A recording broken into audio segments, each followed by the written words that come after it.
The year was 2847, and humanity had become something no one expected. They were not the strongest species in the galaxy. They were not the oldest or the most advanced, but they had become the most important, and they had done it in the quietest way possible. 800 years ago. When humans first left their small blue planet and ventured into the stars, they found a galaxy already full of life. Thousands of species had been traveling between stars for millions of years before humans even learned to make fire. The great empires of the Velthari had risen and fallen twice. The Koreks had built and abandoned 3 homeworlds. The Melendi had spread their religion across 40 star systems. Humanity arrived late to a party that had been going on for ages. But humanity brought something different. They brought patience. They brought neutrality. And most importantly, they brought a strange talent for making connections. The galaxy communicated through something called the resonance. It was an ancient network built by a species that had disappeared long before anyone could remember. The resonance allowed messages to travel instantly across impossible distances. A word spoken on one side of the galaxy could be heard on the other side in the same moment. It was the foundation of galactic civilization, the thread that held everything together. But the resonance was complicated. It required constant care and adjustment. Its systems were strange and unpredictable. Most species found it frustrating to work with. They would rather fight wars or build empires than spend there time maintaining communication equipment. Humans were different. They found the resonance fascinating. They studied it with endless patience. They learned its secrets, its quirks, its hidden patterns, and slowly, over centuries, they became the caretakers of galactic communication. They built relay stations. They trained operators. They developed techniques that made the resonance work better than it ever had before. By the year 2847, humanity operated over 1,700 relay stations across the galaxy. Every major trade route, every diplomatic channel, every military communication network depended on human technicians. Earth had become the heart of galactic communication. Pumping information through the veins of civilization, Commander Lisa Grant stood aboard the orbital station called Meridian's Edge, watching the endless flow of messages on her holographic displays. She was 43 years old, with short gray hair and tired eyes that had seen too many long shifts. She had spent her entire adult life in the resonance service. Climbing from a junior technician to the commander of Earth's primary relay hub, the displays showed the usual traffic. The Velthari were negotiating grain shipments with the Koreks. The Melendi priesthood was broadcasting their weekly blessing to 30 star systems. A Sonari merchant fleet was requesting safe passage through disputed territory. Somewhere in the outer rim, 2 minor species were exchanging insults that would probably lead to a small war. All of it flowed through Meridian's Edge, translated and sorted and sent on its way by human hands. Her second-in-command, Lieutenant Nathan Cole, walked up beside her. He was younger than Lisa, barely 30, with dark skin and serious eyes. He carried a data tablet that glowed with urgent messages. "Another threat from the Dominion Council," he said quietly. "They want us to reduce our relay fees by 40%. They say if we refuse, they will find alternative arrangements." Lisa did not look away from the displays. "Let them try. No one else can do what we do." This was true, and everyone knew it. The Dominion was a coalition of aggressive species who had been expanding their territory for centuries. They resented humanity's position at the center of galactic communication.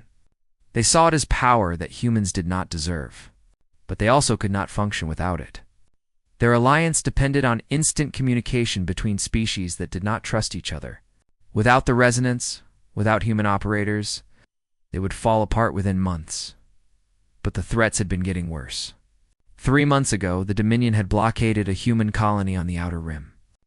They claimed it was a customs inspection, but everyone knew it was a message.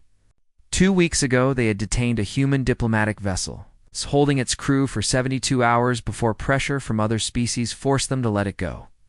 The crew had been treated badly. One of them, a young woman named Kate Murray, had been in the medical bay ever since, recovering from injuries that the Dominion claimed were accidents, and now intelligence reports suggested that the Dominion was gathering a fleet near the Sol system, not close enough to be an obvious threat, but close enough to make everyone nervous. Nathan shifted his weight, clearly uncomfortable. There is something else. The Communion Council met yesterday. They discussed the Dominion's behavior toward us, and they decided to take no action. They said it was an internal matter between humanity and the Dominion. They said they did not want to interfere. Lisa finally turned away from the displays. Her expression was calm, but her eyes were cold. An internal matter. We maintain their communication networks. We keep their economies running. We prevent their wars from spreading. And they call threats against us an internal matter. They are afraid, Nathan said. The Dominion is powerful. No one wants to make them angry, so they will let the Dominion make us angry instead. Lisa shook her head slowly. They think we will always be here. They think we have no choice but to keep serving them. They have forgotten something important. What is that? Lisa looked back at the displays, at the endless stream of messages flowing through her station. Billions of beings across thousands of worlds, all depending on human hands to keep them connected. They had grown so used to it that they no longer even noticed. They assumed it would continue forever, like gravity or sunlight. They have forgotten that we can leave, Lisa said quietly. They have forgotten that we chose to do this. And anything that is chosen can be unchosen. Nathan stared at her. You are not serious. If we stopped operating the resonance, the whole galaxy would fall into chaos. Yes. Lisa agreed. It would. She did not say anything else. She did not need to. The idea hung in the air between them, dangerous and impossible, and strangely tempting. Somewhere in the displays, a message arrived from Earth. It was marked with the seal of the United Earth Council, the highest authority in human civilization. Lisa opened it and read it twice before she fully understood what it said. The Council was calling an emergency session. All senior resonance commanders were ordered to attend. The subject of the meeting was classified. Lisa already knew what it would be about. Humanity had been patient for 800 years. They had served the galaxy with dedication and skill. They had asked for nothing but fair treatment and safety for their people, and they had been answered with threats and violence and indifference. Perhaps it was time to remind the galaxy what silence sounded like. Lisa closed the message and turned to Nathan. Prepare a shuttle. I need to go to Earth. Nathan nodded, but his face was pale. He understood what was coming. They both did. The galaxy was about to learn a lesson. It would never forget. The United Earth Council met in a building that had stood for 600 years. It was located in the city once called Geneva, on the shores of a lake that still sparkled blue under the afternoon sun. The building was made of white stone and clear glass, designed to show that humanity had nothing to hide. Representatives from every human settlement in the galaxy gathered there to make decisions that affected billions of lives. Lisa Grant arrived on a transport shuttle from orbit. She walked through the ancient streets, past monuments to wars long forgotten and treaties long broken. Humans had been making peace and war with each other for thousands of years before they ever met another species. In some ways, dealing with aliens was easier. At least aliens had an excuse for not understanding humanity. Other humans had no such excuse. The council chamber was enormous, with seats rising in circles around a central platform. Over 300 representatives were present, connected by screens to thousands more who could not attend in person. The air hummed with quiet conversation and nervous energy. Everyone knew something important was about to happen. Chancellor Maria Santos stood at the center of the platform. She was 70 years old, with white hair pulled back in a simple style and a face that showed every year of her long career in politics. She had been born on a colony ship traveling between stars and had spent her life working to keep humanity united across the vast distances of space. When she raised her hand, the chamber fell silent. Thank you all for coming on such short notice, she began. Her voice was calm and clear, carried by speakers to every corner of the room. I know many of you have traveled far to be here. I would not have called this meeting if the situation were not serious. She touched a control, and holographic images appeared in the air above her. They showed the Dominion fleet gathered near Sol. They showed the damaged human ships that had been attacked or detained. They showed Kate Murray lying in a hospital bed, her face bruised and her arm in a cast. For 8 centuries, humanity has served as the backbone of galactic communication. We have maintained the resonance. We have kept the peace between species that would otherwise destroy each other. We have asked for little in return. Only fair treatment. Only safety for our people. Only the basic respect that any civilization deserves. She paused, letting the images speak for themselves. These basic conditions have been repeatedly violated. The Dominion grows bolder with each passing month. They threaten our colonies. They attack our ships. They harm our citizens. And our allies in the Galactic Communion do nothing. They call it an internal matter. They look away while our people suffer. Murmur ran through the chamber. Many of the representatives had heard the reports, but seeing the evidence displayed so clearly was different. It made the threat real in a way that words alone could not. I have spent weeks consulting with military advisors, diplomatic experts, and resonance commanders from across human space, Maria continued. We have considered every option. We could appeal to the Communion again, but they have already shown they will not help us. We could build up our military forces, but the Dominion outnumbers us 10-1. We could try to negotiate directly with the Dominion, but they do not want negotiation.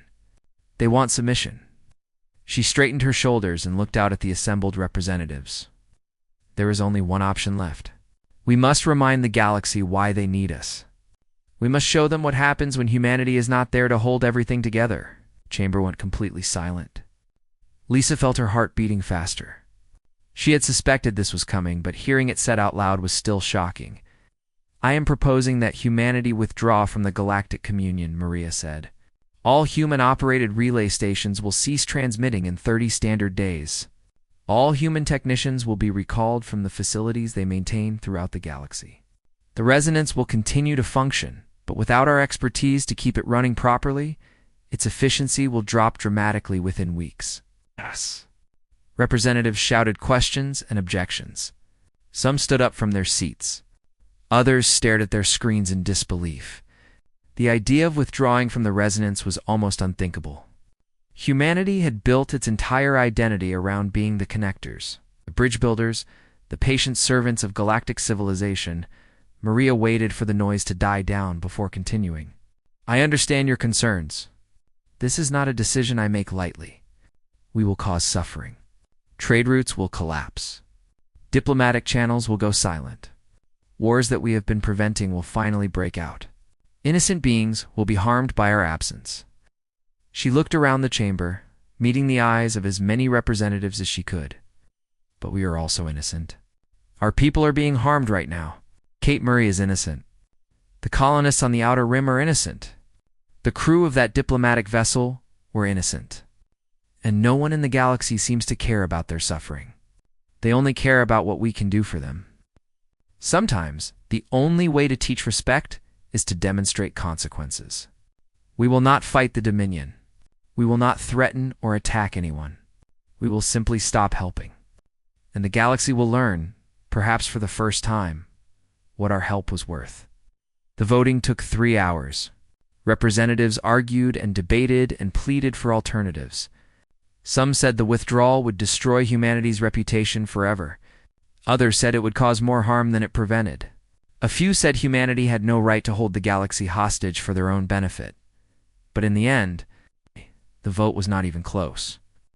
83% of representatives voted in favor of withdrawal. The decision was made. Ambassador Dennis Park was given the task of delivering the announcement to the Galactic Communion. He was a small man with a gentle face, chosen specifically because he did not look threatening. The message was meant to be clear, but not aggressive. Humanity was not declaring war. They were simply stepping back. The reaction was immediate and exactly what Lisa had expected. The Communion Council demanded an emergency meeting. The Velthari sent messages begging for reconsideration. The Melendi offered to mediate between humanity and the Dominion. The Sonari merchants began calculating how much money they would lose when trade routes collapsed. But humanity did not respond. The 30-day countdown had begun. It would not be stopped by panicked messages or empty promises. Lisa returned to Meridians. Yejin began preparing for the shutdown. She gathered her staff and explained what was happening. Many of them were shocked. Some were angry. A few were quietly relieved, tired of being taken for granted by species who saw them as servants rather than partners. On the 15th day, the first relay stations went dark. They were small ones, far from major trade routes, chosen to give the galaxy a taste of what was coming. Within hours, 3 colony worlds reported communication failures. A merchant convoy got lost in space when their navigation data stopped updating. A diplomatic mission was stranded halfway between stars. Unable to contact anyone for rescue, the galaxy was beginning to understand. And the silence was only just beginning. 3 months after the withdrawal began, the galaxy had changed in ways that no one could have predicted. The resonance still existed. The ancient network still hummed with energy, still carried messages across the vast emptiness between stars. But without human hands to guide it, without human minds to solve its endless problems, it had become something broken and unreliable. Messages that once traveled instantly now took hours to arrive. Sometimes they took days. Sometimes they never arrived at all, lost somewhere in the tangled pathways of a system that no one else truly understood. Species that had relied on instant communication for centuries suddenly found themselves isolated, cut off from allies and trading partners and family members. All scattered across the galaxy. Lisa Grant watched it all from Meridian's edge, which had become a silent monument to what humanity had built. The holographic displays that once showed millions of messages now showed only the communications between human settlements. Earth still talked to its colonies. Human ships still coordinated with each other. But the rest of the galaxy had gone quiet.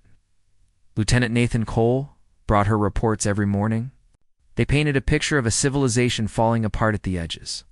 The Corex grain shipments never reached the Veltheri colonies, he said one day, his voice tired from too many sleepless nights.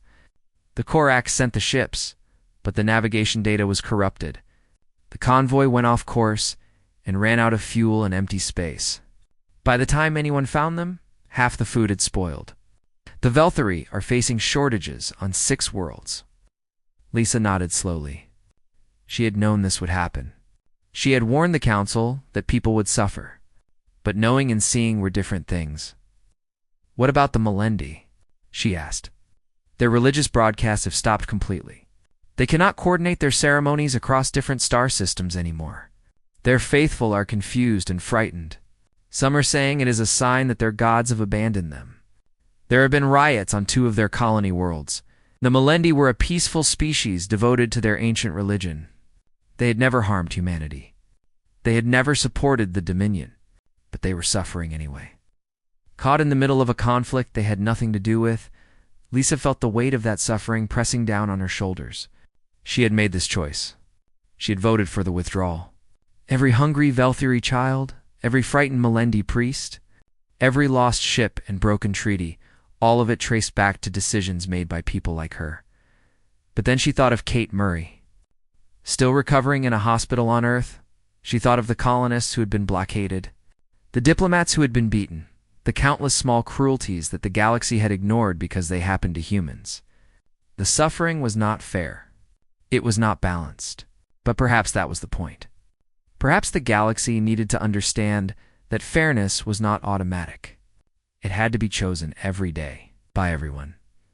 The biggest changes came from the Dominion. The Dominion was not a natural alliance. It was held together by fear and greed, a collection of aggressive species who had discovered that they could conquer more territory together than they could alone. But they did not trust each other. They never had. The only thing that kept them united was the ability to communicate instantly, to coordinate their fleets and share their intelligence, make sure no one was secretly plotting against the others. Without that communication, the old suspicions came flooding back.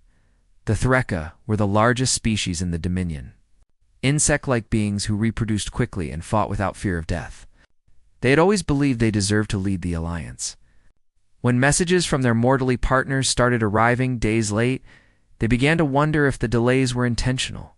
Were the Mordali hiding something? Were they making secret deals with other species? The Mordali were suspicious too. They were reptilian creatures with long memories and longer grudges. They noticed that the Threka were receiving better communication service than they were. It must be sabotage, they decided. The Threka were using the chaos to weaken their rivals. Within 6 weeks, the Dominion Council collapsed. The Threka accused the Mordali of hoarding military resources. The Mordali accused the Yeni, another member species, of negotiating separate peace treaties with the Dominion's enemies. The Yeni accused everyone of plotting against them. Old hatreds that had been buried for decades suddenly burst into the open. The fleet that had been gathering near Sol quietly dispersed. Each species decided they had more important things to worry about than threatening humanity. The Threka went home to guard against Mordali aggression. The Mordali went home to prepare for Threka attacks. The Yeni went home to figure out which side they should be on when the fighting started. Nathan brought Lisa the intelligence reports with something like wonder in his eyes. They are falling apart. The Dominion is actually falling apart. 6 months ago, they were ready to invade human space. Now they cannot even agree on who should chair their council meetings. Lisa did not celebrate. She had seen too much suffering to feel anything like joy. But she did feel a grim satisfaction. The galaxy had assumed humanity was weak because they did not fight. They had forgotten that there were other kinds of strength. But the withdrawal was not only affecting enemies. The Sonari merchant fleet, which had been humanity's friends for centuries, was in ruins. Their ships depended on real-time communication to coordinate trade routes and avoid pirates. Without it, they were blind and vulnerable. A convoy of 12 Sonari vessels had been ambushed by raiders in what should have been safe territory. 3 ships were destroyed. Over 2,000 Sonari died. Lisa knew some of those Sonari personally. She had worked with their captains, shared meals with their crews, attended the funerals of their dead. They were good people who had done nothing wrong. And now they were paying the price for the Dominion's arrogance and the Communion's indifference. She went to her quarters that night and sat in the darkness for a long time. She thought about all the connections that had gone silent, all the voices that would never speak again, all the bridges that humanity had burned. They had done what they had to do. She still believed that. But believing something was necessary did not make it painless. The galaxy was learning its lesson. But the cost was higher than anyone had imagined, and the silence continued to spread.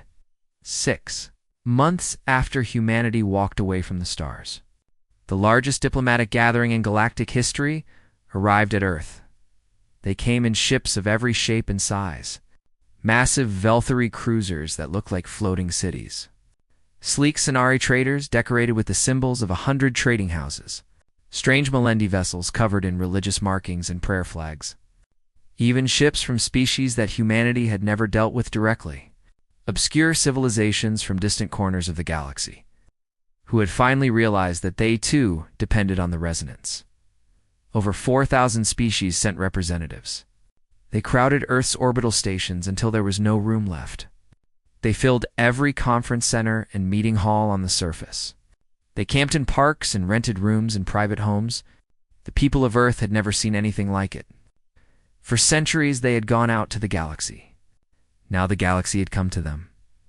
Lisa Grant stood on the observation deck of Meridian's edge and watched the endless stream of arriving ships. Nathan Cole stood beside her, counting them on his data tablet. 4,217 species confirmed, he said. More are still arriving. We do not have enough translators for all of them. They will have to wait, Lisa replied. Or learn to speak to each other without our help. That was part of the point, she thought. For too long, humanity had made communication easy. Species had never needed to learn each other's languages or understand each other's cultures. They had simply relied on human intermediaries to handle everything. Now, forced to deal with each other directly, they were discovering how difficult it really was. The main assembly was held in a stadium in the city once called Singapore. It was the largest enclosed space on Earth, originally built for sporting events, but now converted into a diplomatic arena. Screens and speakers carried the proceedings to billions of viewers, across human space and beyond. Chancellor Maria Santos addressed the gathering. She spoke slowly, pausing after each sentence to allow the handful of non-human translators to catch up. Most species had never bothered to learn human languages. Why would they? Humans had always been willing to learn theirs. You came here because you had no choice, Maria began. Her voice echoed through the stadium, translated into dozens of languages by beings who had never expected to do such work. For centuries, you used our systems, our expertise, our labor. You assumed we would always be there, quietly serving, asking nothing in return. She looked out at the sea of alien faces, insect eyes and reptilian scales, fur and feathers and things that had no name in any human language. They had come from every corner of the galaxy, united only by their need. We asked for very little. Safety for our people, basic respect, the same treatment you would give to any other species. And you refused? You let the Dominion threaten us? You looked away when our ships were attacked and our citizens were harmed. You called it an internal matter, as if we were not part of your civilization at all. The stadium was silent. Many of the representatives looked uncomfortable. Some could not meet Maria's eyes. So we left. We stopped doing the work that you took for granted, and the galaxy learned, perhaps for the first time, what our work was worth.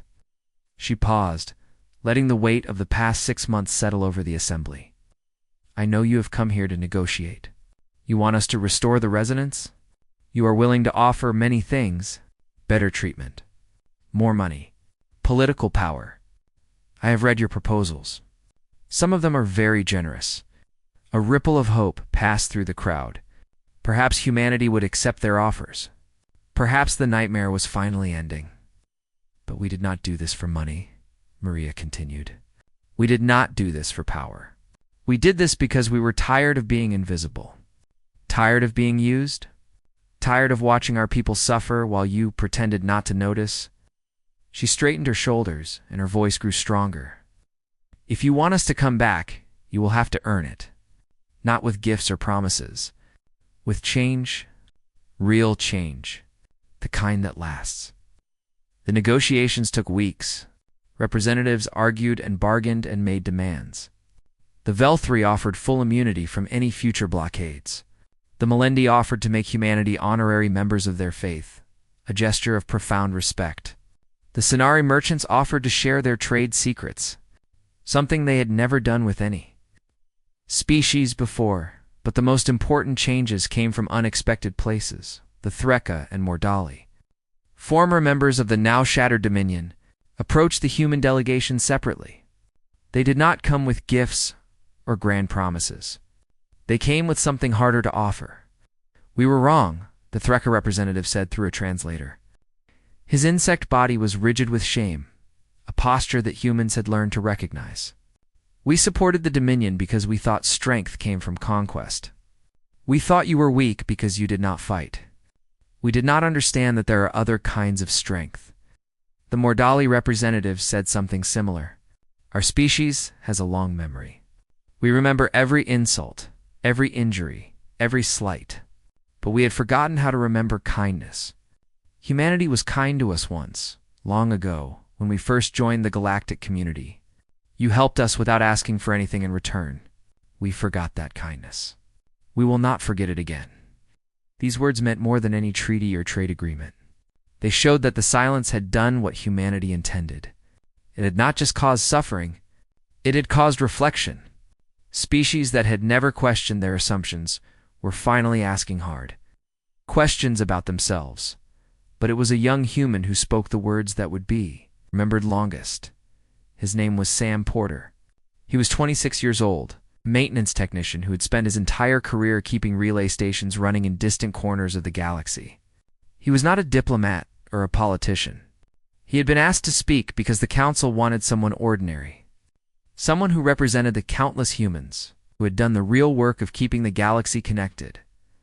Sam stood at the podium in the great stadium, looking out at thousands of alien faces. His hands were shaking, but his voice was steady. I am not anyone important, he began. I fix machines. I clean filters. I replace broken parts. That is what I do every day, in places so far from Earth that it takes years for letters to arrive. He paused, gathering his thoughts. We never wanted to be important. We just wanted to help people talk to each other. That is what humans are good at. Connecting things.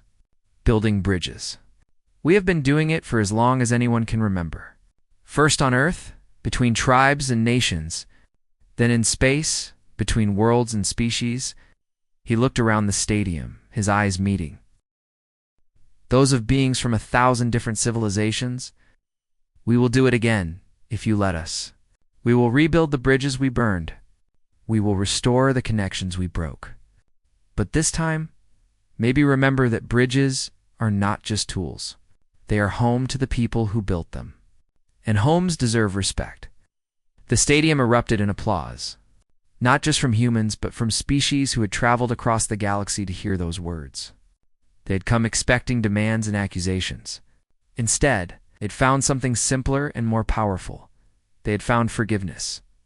1 year after humanity walked away from the stars, the resonance was alive again, but everything had changed. The relay stations that had once been purely human outposts were now filled with apprentices from dozens of species. Velthri engineers worked alongside human technicians, learning the secrets that humans had discovered over 8 centuries of patient study. Sonari merchants trained as communication specialists, determined to never again be helpless when the networks failed. Even the proud Threka sent their young ones to learn, setting aside their warrior traditions to master the humble art of keeping connections alive. The efficiency of the resonance actually improved. Fresh perspectives identified problems that human technicians had accepted as permanent. A Melendi priest discovered that certain prayer frequencies interfered with data transmission. A Quark scientist realized that the ancient network responded to specific harmonic patterns that no one had ever tried before. Humanity had been doing this work alone for so long that they had stopped looking for new solutions. Now, with help from across the galaxy, they were finding better ways. Lisa Grant had been promoted to admiral. She no longer commanded a single station. Instead, she oversaw the entire Galactic Communications Authority, a new organization that managed the resonance as a shared resource rather than a human service. Her office was aboard a massive space station that orbited the restored Earth, a symbol of the new cooperation between species. She stood at the observation window, watching the endless dance of ships arriving and departing.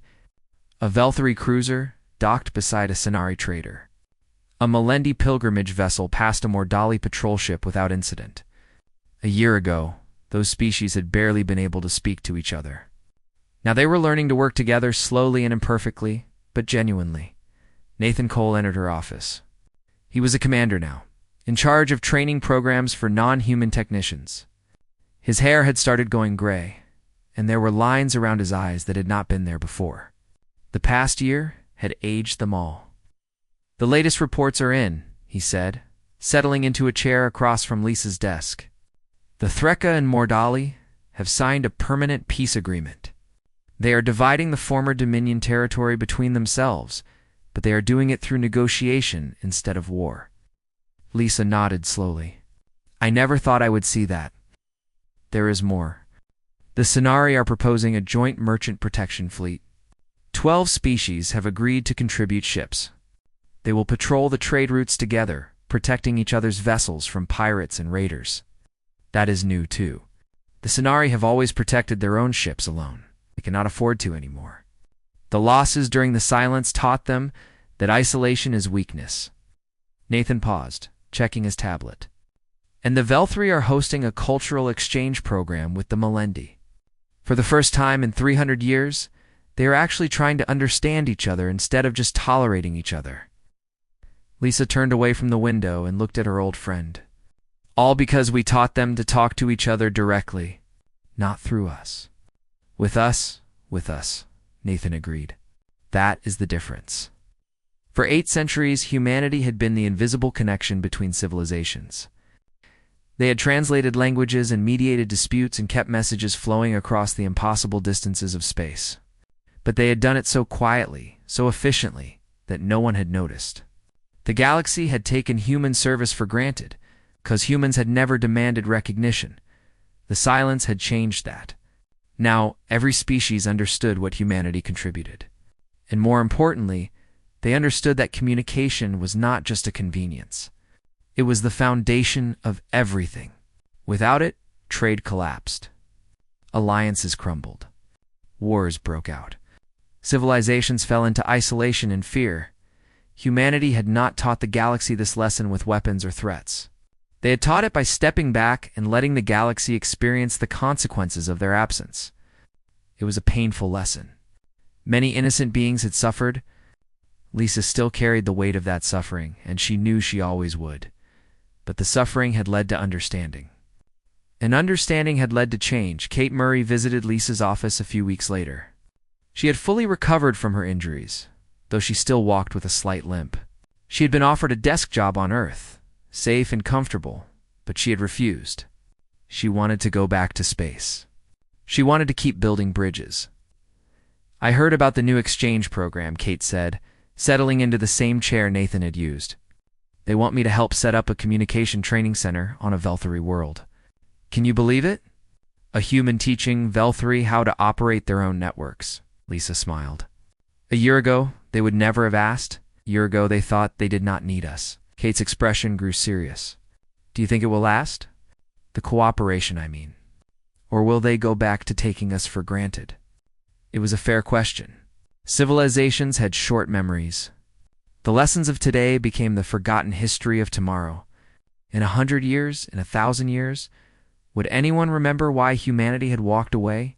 "It will last as long as we make it last," Lisa said finally. "Not by threatening to leave again, by continuing to be valuable, by continuing to build bridges, and by making sure that everyone who crosses those bridges remembers who built them." She looked out the window again, at the galaxy that had finally learned to see humanity clearly. "We are not the strongest species in the galaxy," she said quietly. "We are not the oldest or the most advanced, but we are the connectors, the bridge builders, the ones who remind everyone else that civilization is not about power or conquest. It is about communication, about understanding, about choosing every day to reach out instead of pulling back." Kate nodded slowly. "That is who we are. That is who we are," Lisa agreed. "And now the galaxy knows it." Somewhere in the depths of space, a message traveled from one star to another. It was a simple message, a greeting between two species who had been enemies for generations. The words were clumsy, and the translation was imperfect. But the message arrived, and it was received. And it was answered. The galaxy was talking again, and this time, they knew the value of every word. A century later, the events of the Great Silence were taught in schools across the galaxy. Historians debated whether humanity had been justified in their withdrawal. Some said they had been reckless, gambling with the lives of innocent beings. Others said they had been brave, standing up for their dignity when no one else would help them. The debate continued, as all good debates do, without any final answer. But one truth remained beyond argument. After the silence, the galaxy never again took its bridges for granted. They maintained them carefully, with gratitude and respect. And they remembered always that bridges do not build themselves. Somewhere, on a small blue world orbiting an ordinary yellow star, the descendants of the original bridge builders continued their work. They trained apprentices from across the galaxy. They developed new techniques to make communication faster and more reliable. They welcomed visitors who came to learn the secrets of connection, and sometimes, late at night, they would look up at the stars and remember the day their ancestors made every star go mute. They did not regret it. They could not regret it, because that silence had spoken louder than any words. It had told the galaxy something it desperately needed to hear. Connection is not guaranteed. It must be chosen. It must be earned. It must be protected. And it must never, ever be taken for granted. That was the lesson of the Great Silence. That was the gift humanity gave to the galaxy, wrapped in pain and delivered through absence. And the galaxy, finally, had learned to listen.